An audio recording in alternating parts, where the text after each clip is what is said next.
जय हिंद दोस्तों। मैं Kanhaiya Kumar railway protection force से सीडीओ एजुकेशन में आपका स्वागत करता है। आज एक नया टॉपिक सुनने को मिल रहा है कि OMRC गायब हो गए हैं। पिछले 27 मार्च को फायरमैन का एग्ज़ाम हुआ था, जिसमें लगभग एग्ज़ाम सही तरीके से हुआ था। कहीं किसी प्रकार की क्वेश्चन वायरल होने की या किसी तरह का कोई दिक्कत पेपर तक होने तक में नहीं हुआ था। पिछले 4-5 महीने बीत गए और मामला अब जाके कुछ फंस सा गया है। मामला ये है कि एक परीक्षा केंद्र का 194 OMR सीट गायब पाए गए।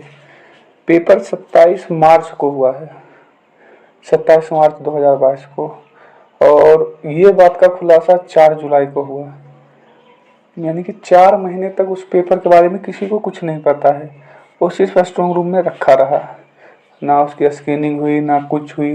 लोग अफवाह पे अब 10 दिन में पेपर का रिजल्ट आएगा, 5 दिन में आएगा, 2 दिन में, अलग अलग तरह के अपने अफवाह फैला रखे थे। लेकिन यहाँ तक कि 4 महीने में उस कॉपी का कुछ नहीं हुआ। जब स्कैनिंग के लिए कॉपी को निकाला गया तो एक परीक्षा केंद्र जिसका 194 OMR सीट गायब थे। अब किसी भी चीज़ का पेपर हो और OMR सीट गायब हो जाए किसी सेंटर से, अब सेंटर से गायब हुआ या कहीं और स्ट्रॉन्ग रूम से गायब हुआ, इसका अभी तक खुलासा नहीं कोई कर पाया है। अधिकारी बोल रहे हैं कि यहाँ से गायब हुआ है सेंटर से, सेंटर वाले बोल रहे हैं मेरे पास रिसीविंग है। मैं बाकायदा यहाँ से पैक करके जितने मेरे पास OMR सीट आए थे टोटल को मैंने यहाँ से दे दिया और उसकी रिसीविंग है। अब आखिर ये OMR सीट गए कहाँ होंगे? लोग सिर्फ अनुमान लगा के बता सकते हैं कि OMR सीट कहाँ जा सकते हैं। जैसा कि पेपर जिस भी सेंटर पे होता है जहाँ हम लोगों ने पेपर दिया, कहीं हम लोग सेंटर देखे कि वहाँ से OMR सीट तो गायब होना लगभग नामुमकिन सी बात होती है। वहाँ से OMR सीट नहीं इधर उधर हो सकता, क्योंकि वो परीक्षा के जो अधीक्षक होते हैं जो सेंटर के, उनकी ये 100% जिम्मेदारी होती है। और जो उस क्षेत्र के जो होते हैं अधिकारी, उनकी ये जिम्मेदारी होती है कि जितने पेपर आपके पास आए हैं OMR सीट या क्वेश्चन, उनको सही सलामत यहाँ से पैक करके बाकायदा काउंटिंग होती है। आप देखे होंगे, आप जहाँ पेपर देते हैं उस हॉल में काउंटिंग होती है, फिर वहाँ से लेकर वो अपने मेन जो ऑफिस होता है उसमें जाते हैं, वहाँ से डबल काउंट करते हैं, फिर उसको पैक करते हैं। उन कैमरा पैक करके फिर यहाँ से भेजा जाता है रिसीविंग देके कि हाँ हमने यहाँ पे इतना देखा और इतना क्वेश्चन पत्र आया और इतना OMR सीट आया, और यहाँ से पैक करके वो भेज देते हैं। तो मामला यहाँ नहीं फंस रहा है। जब यहाँ से चली गई OMR सीट, तो ये जो 3 महीने 4 महीने का बीच में गैप है ना, ये जहाँ रखा रहा है OMR सीट ना, ये सारा खेल वहाँ का है। होना भी वहीं का हो सकता है। 100% तो कोई कुछ नहीं कर सकता, लेकिन लगभग चांस कि इसमें अधीक्षक की कोई दिक्कत नहीं है। यहाँ से तो वो पैक करके दे दिए ना। आप कहीं 3-4 महीने रखें, वहाँ की सिक्योरिटी क्या है, वहाँ किस तरह के आपने लगा रखे हैं लोग, वहाँ से भी तो गायब हो सकते हैं। 3-4 महीने अगर वो वहाँ से OMR सीट बाहर निकला और बाहर निकल गया, हो सके वहाँ से आने में उसको देरी हो गया, बाय द वे किसी काम के लिए बाहर निकला हो, वहाँ से आने में देरी हो गया, तब तक स्कैनिंग क्या लोग करने के लिए लेके चले गए, उसी बीच में वो रिटर्न होके नहीं आ पाया, तो मामला इतना आगे बढ़ गया। अब मामला तो फंस गया है। अब इस मामले में आखिर वो बीच वाले जो 194 लोग हैं उनका क्या होगा? उन बेचारे का क्या दोष है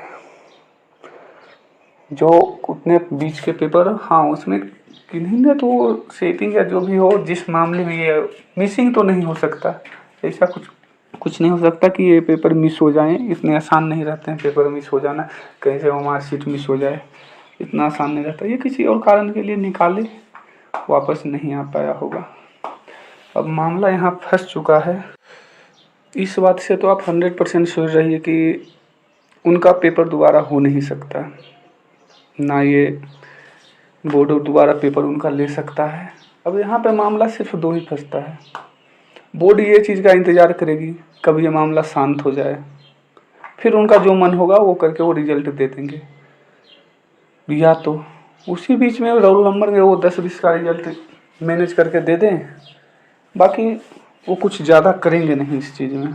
जिससे कि आपको भी अंदाज़ा हो जाएगा कि हाँ यार, इस बीच में तो मेरे भी रोल नंबर थे, मेरा तो रिजल्ट हो गया, उसका नहीं हुआ, उसका नहीं होने लायक होगा। दूसरी बात है कि विभाग का जो मामला फंस चुका है, इसमें बड़े बड़े लोगों का हाथ होता है, सभी लोग जानते हैं। मामला बीपीएससी से पेपर में जब इन लोगों ने लीक किया तो अभी तक उसकी जांच ही चल रही है। होने का 2 दिन में पूरा मामला वो सलटा सकते थे, क्या होना था क्या नहीं होना था, लेकिन इतने 2 महीने से सिर्फ इसलिए उसको खींच रहे हैं कि मामला शांत होता जाए, शांत हो जाए। 2-4 फंसे, बाकी लोग निकल गए। ये काम बिहार में हमेशा से चलता आया है और चल रहा है। सरकार इस पर एक्टिव हो नहीं रही है, जिसके कारण इस पर रोक लगाना संभव हो नहीं पा रहा है। अब लोगों में एक संशय है कि अब इतना मामला हो गया तो अब रिजल्ट कब आएगी। अब तो आप निश्चित हो जाइए, जो 2 दिन 4 दिन या 10 दिन बता रहे थे, अब तो इतने दिन में ये मामला होने वाला है नहीं। अब अध्यक्ष से पूछा गया है, छानबीन की जा रही है। अध्यक्ष ने बोला कि हम देखेंगे, हमारे लेवल से गलती हुई है तो हम इसका करेंगे, अगर हमारे यहाँ से नहीं हुई है तो फिर कुछ नहीं कर सकते। बाकी ये मामला मिनिमम 1-1.5 महीना तो ये पूरा प्रोसेस में लगेगा, 1.5 महीना से कम नहीं लगेगा। और आगे क्या होता है, बिहार में बार बार ऐसा होता ही रहा है। और देखिए, हम लोग जब तक जागरूक ना होंगे इस पर रोक नहीं लग सकती है। हम लोग के ही बीच में कुछ वैसे हैं जो इनको बढ़ावा दे रहे हैं ऐसे कामों के लिए, उनको थोड़ा सा रोकना पड़ेगा। हम लोग आगे आएँ, इस चीज़ को बढ़ाने से रोकने में अपनी मेरिट का प्रदर्शन करें, जिससे हम खुद किन्हीं के भरोसे ना रहें, किन्हीं को रुपया देने की ज़रूरत ना पड़े ऐसे काम के लिए।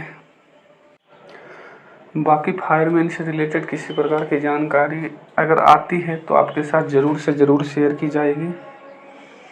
आगे कुछ होगा तो आपको इसका इन्फॉर्मेशन दे दिया जाएगा। बाकी चैनल पे बने रहें, चैनल को सब्सक्राइब करें आगे की जानकारी के लिए। जय हिंद, जय भारत।